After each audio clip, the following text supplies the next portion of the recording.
আমাদের নির্বাচনী আমেজ শুরু হয়ে গেছে। আর নির্বাচনী আমেজ মানে তো কেবলমাত্র জনসভা নয়, কিংবা ডোর টু ডোর আমরা যেই প্রচারণা চালাই সেটাও না। নির্বাচনী আমেজ মানে সেখানে আনন্দ থাকবে, উৎসব থাকবে, সাধারণ মানুষের সঙ্গে সম্পৃক্ততা থাকবে। সুতরাং সেই আমেজটা আমাদের শুরু হয়ে গেছে। আজকে চুনটা ইউনিয়নে লাঠি খেলার মধ্যে দিয়ে আমরা আমাদের নির্বাচনের যে নতুন একটা উৎসব আমেজ সেটাকে নিয়ে আসলাম। এরপরে হয়তো বিভিন্ন জায়গায় নৌকা বাইচ হবে, শীতকাল আসছে, সেখানে গানের আসর হবে। বাংলাদেশের মানুষ কিন্তু অত্যন্ত ধর্মপ্রাণ মানুষ, আবার একই সঙ্গে আমাদের এই যে যুগ যুগ ধরে চলে আসা লাঠি খেলা, পুতুল নাচ, নৌকা বাইচ, মোরগ লড়াই, এই খেলাগুলো কিন্তু আমাদের ঐতিহ্যের সঙ্গে ওতপ্রোতভাবে মিশে আছে।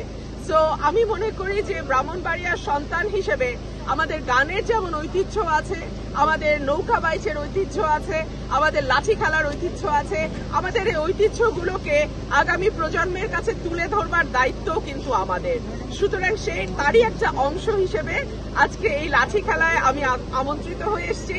আশা করছি নির্বাচনের আগ পর্যন্ত যত রকম ভাবে সম্ভব জনসংযোগ, মানুষের সঙ্গে তাদের সঙ্গে মিশে গিয়ে তাদের সমস্যার কথা জানা, তারা কি চাইছে সেটা বুঝতে চেষ্টা করা, নির্বাচিত যদি হতে পারে ইনশাআল্লাহ তাহলে তাদের জন্য আমি কি করতে পারি সেই ব্যাপারে তাদেরকে ধারণা দেওয়া। এই সময়টা আমি মনে হয় আগামী 4-5 মাস এভাবেই চলবে ইনশাআল্লাহ। আপনার সামনে তো নির্বাচন, আপনি সামগ্রিকভাবে সারা দেশে যে নির্বাচন ব্যবস্থাটা কেমন হবে বলে আপনি মনে করছেন? আমরা আশা করছি যে একটি নির্দলীয় অন্তর্বর্তীকালীন সরকার যেহেতু দায়িত্বে আছে, আমরা আশা করছি দল মত নির্বিশেষে যারাই প্রার্থী হবে, যারা ভোট দিতে যাবে, যারা প্রচারণা চালাবে, সকলেই সমান সুযোগ পাবে। ভোট হবে নিরপেক্ষ এবং আশা করছি গত 15 বছর ভোটের যে কবর রচনা করা হয়েছিল সেই সংস্কৃতি থেকে বাংলাদেশ বেরিয়ে এসে একটা নতুন গণতন্ত্রের পথে বাংলাদেশ তার যাত্রা শুরু করবে। সংস্কার এবং যে বিচারের যে দাবি করা হচ্ছে এই বিষয়ে আপনার আসলে মন্তব্য? সংস্কারের দাবি বাংলাদেশে প্রথম উচ্চারিত হয়েছে বিএনপির হাত দিয়ে।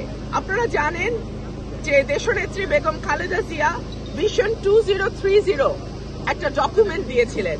সেখানেই কিন্তু তিনি তার সংস্কার ভাবনা সর্বপ্রথম 2016 সালে তুলে ধরেন।